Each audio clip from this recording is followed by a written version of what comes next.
du journal des Rives version vidéo de l'été 2024. Et oui, c'est la dernière édition de la saison, avant la rentrée de septembre, évidemment, où nous fêterons les 15 ans des nouvelles numéros sénédexins et de l'association Adaïm, qui gère maintenant le journal, ainsi que le journal des Rives et la Web TV de Zère.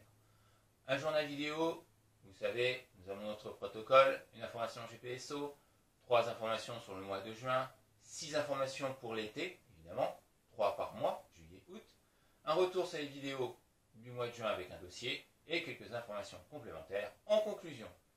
Mais tout d'abord, évidemment, l'information GPSO, qui ne sera pas une information GPSO, oui, pour la dernière édition.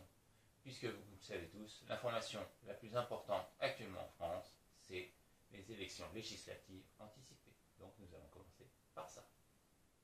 Le dimanche 9 juin 2024, le président de la République, Emmanuel Macron, à la suite des résultats des élections européennes mettant en tête par Rassemblement national, a dissous l'Assemblée nationale, provoquant des élections législatives anticipées le 30 juin et le 7 juillet, premier et deuxième tour. À l'heure d'enregistrement du journal vidéo que vous regardez, nous n'avons pas les résultats du premier tour, mais vous pouvez les retrouver dans les colonnes du journal des Rives et des nouvelles numéros sénédexins, évidemment. Faisons un petit retour avec l'aide de ma tablette sur ce qui s'est passé durant cette campagne très courte qui nous a amené au premier tour. Il faut dire que ça a été du sport, voire, comme le disent les journalistes de RTL, la radio RTL, une véritable série Netflix. Mais une série Netflix dramatique où le happy end pour les Français n'est vraiment pas assuré. On commence par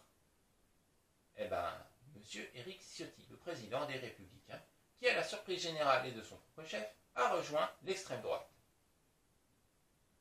emmenant avec lui son parti et enterrant le gaullisme au passage. Évidemment, il l'a fait sans prévenir les cadres et les ténors de son parti qui ont démissionné, en commençant par les sénateurs, puis les députés, puis les personnels comme notre président de département des Yvelines, M. Pierre Bédier, qui a démissionné. Ils ont tous quitté les Républicains pour rester républicains. On continue avec les partis de gauche qui se sont réunis sous une nouvelle bannière, reprenons un ancien nom, le nouveau Front Populaire, qui a été mis en place en 1936 par Léon Blum et qui avait permis de grandes avancées sociales. Mais déjà, il y a des dissociations pour savoir qui peut être Premier ministre. Et Jean-Luc Mélenchon ne cesse de se mettre en avant, alors que justement, personne ne veut de lui. Même les chefs de partis de gauche demandent qu'il se taise pour pouvoir faire une campagne tranquille.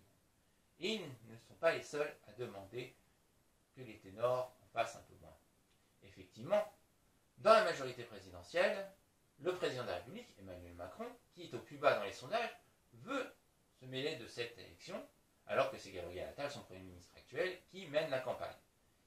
Et ils sont en train de lui demander d'en faire un peu moins, parce que ça peut les perturber au niveau de cette campagne électorale où ils ne sont pas du tout favoris. Et pour terminer, il faut faire un tour vers l'extrême droite. Et Jordan Bardella, qui se voit déjà Premier ministre. Mais arrivant en tête aux européennes ne veut pas dire une victoire assurée, même si les sondages sont vraiment en sa faveur. Il faut dire aussi que les principales mesures qu'il a annoncées et qui ont fait que les gens ont voté pour lui, il est en train de les mettre en ton en sourdine, voire même les renvoyer aux calendes grecques. Il propose même des choses qui ramènent en arrière, comme la réforme du collège pour la fin du collège unique, qui renverrait le collège, la situation de l'éducation nationale 50 ans en arrière. Il y a déjà les syndicats de l'éducation nationale qui sont déjà contre lui, alors qu'il n'est même pas encore Premier ministre, s'il devient Premier ministre. Ou d'autres mesures qui renverraient encore plus loin, 85 ans en arrière. Puis il va proposer des lois pour limiter l'accès à certains emplois aux binationaux. Oui, étonnant. Le tout dans un contexte économique assez difficile, puisque la France vit une hausse de l'inflation, bien que ce ne soit pas la plus importante des pays d'Europe, une hausse de l'antisémitisme, une hausse des violences envers les candidats, une hausse de la, de l'apologie du terrorisme, et ça ne fait qu'augmenter, s'amplifier. C'est inquiétant. Pourtant, le taux de chômage est le plus bas depuis plus de 15 ans. Au 1er juillet, avec les primes et la hausse, le SMIC sera à 1 600 € net, vérifié. L'information est très intéressante. Oui. Mais il y a des tensions et des pertes d'acquis sociaux importants.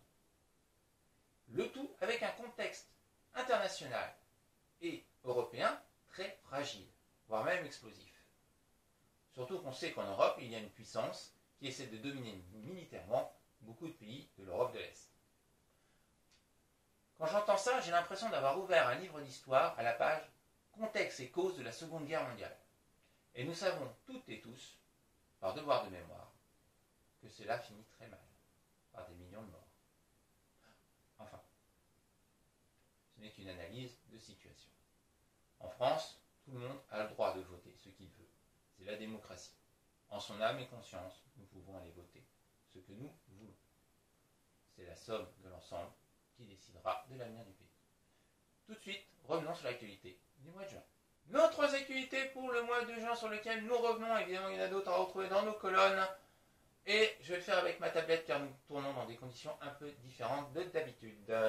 Et on commence tout de suite avec Vaux et Vernouillet, des parents d'élèves en colère contre l'éducation nationale. Les 5 et 7 juin dernier, des parents d'élèves, respectivement à Vernouillet et à Vaux ensuite, ont manifesté contre l'absentéisme des professeurs dans les écoles élémentaires. Plutôt le non-remplacement, c'est plutôt ça le sujet, des professeurs dans les écoles élémentaires. Un sujet qui revient très souvent en France depuis quelques années. On continue avec une manifestation des résidents du foyer Nouvelle-France, bien suivie. C'était le samedi 22 juin, en matinée. Les résidents du foyer Nouvelle-France ont manifesté sur l'avenue de l'Europe entre l'autre foyer des Mureaux, situé au 2 Paul Raoul, et la mairie, pour présenter leur mécontentement sur le fait qu'ils n'ont pas été assez entendus vis-à-vis des travaux de rénovation de leur foyer. Ils auraient aimé avoir le choix de participer aux rénovations dans le sens de proposer des choses. Voilà. Donc c'est une manifestation qui a été très suivie et même des élus se sont joints à eux. On termine avec Verneuil, un vrai refuge pour les jeunes LGBT+, chassés de leur foyer. Le maire de Verneuil, Fabien Hochstofrechter, et la fondation Le Refuge ont inauguré le 25 juin un foyer d'hébergement provisoire pour les jeunes LGBT+, qui sont chassés de chez eux. Plus de détails sont à retrouver dans nos colonnes dans le journal des deux rives. Et les nouveaux numéros, c'est Nevensin, sans oublier la Web TV 2R. Tout de suite, nos 3 actualités, ou plutôt nos 6 actualités. Juillet, août, ça fait 6, 3 par mois. C'est parti. Les 6 actualités que nous vous proposons sur la période de juillet et août. Et on commence tout de suite avec Ariane 6 décolle en juillet. Effectivement, le mardi 9 juillet 2024, Ariane 6, le lanceur européen successeur de la légende Ariane 5, envolera de Kourou vers les étoiles pour son vol inaugural. Enfin, le lanceur est opérationnel et espérons que son vol soit paisible et sans accroc. On continue avec Tous au Parc 2024 au Mureaux. Tous au Parc, vous savez, c'est les animations dans le parc du château de Belleville. Et cette année, ça commence le lundi 15 juillet et se termine le dimanche 27 juillet. C'est surtout pour les petits, pour les jeunes, pour les enfants, mais c'est toujours un moment assez convivial et qui permet de se défouler. On continue avec la balade lumineuse, 2e édition de la flamme. Le lundi 22 juillet 2024 sera organisée au Mureaux la 2e édition de Balade des Lumières, oui, qui s'appelait autrement avant. Mais cette année, il faut ajouter le mot flamme. Pourquoi? Tout de suite avec la 4e actualité. La flamme olympique 2024 passe par les Yvelines. Le mardi 23 juillet 2024, la flamme olympique sera dans les Yvelines et passera par les Mureaux. Et pas que. D'ailleurs, nous ne serons pas très loin de la flamme. Vous verrez, et pas là où vous pensez. Mystère. On continue avec un été pour tous de la team qui revient en 2024.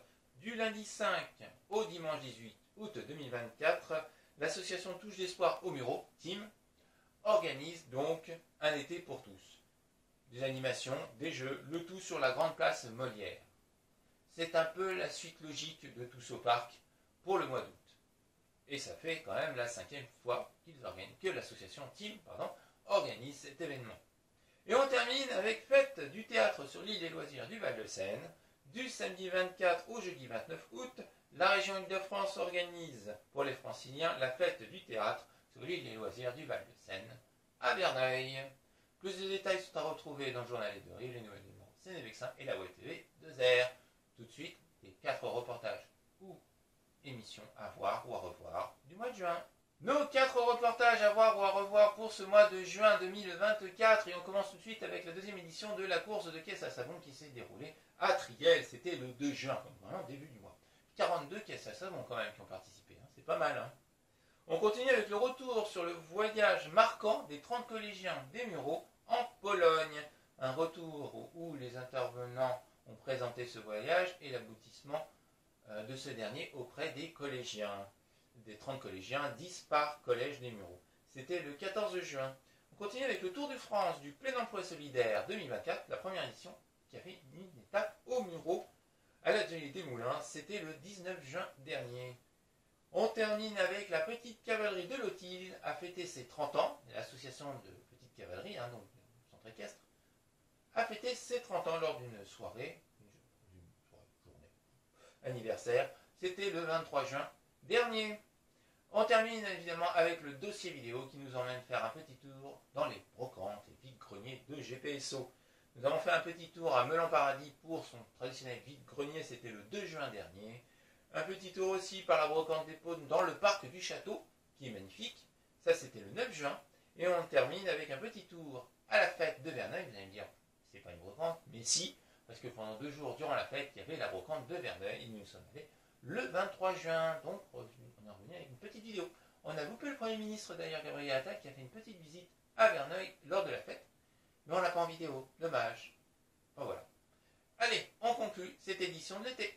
Cette édition du Journal des Deux Rives version vidéo de l'été 2024 se termine avec 2 informations complémentaires pour que vous puissiez passer un bon été. Et on commence tout de suite avec la 371e édition de la fête des Loges à Saint-Germain-en-Laye, qui ouvre ses portes le vendredi 28 juin et qui les fermera le dimanche 18 août. Alors, allez-y. On continue avec notre future pause geek, évidemment, puisque la Japan Expo 2024 va avoir lieu, normalement, et ce sera la 23e édition, ou Impact, comme on le dit. Ça se tiendra du jeudi 11 au dimanche 14 juillet 2024. On fera une pause geek, assurément. Si on peut y aller, il y aura une pause geek, ne vous inquiétez pas. Voilà, je vous remercie d'avoir regardé ce journal vidéo un peu particulier, puisque nous le tournons dans le sous-sol du trésorier, puisque la péniche est partie en révision, et que, comme vous le savez, nous n'avons plus de local pour l'association qui gère la Web TV2R, donc la DAIM.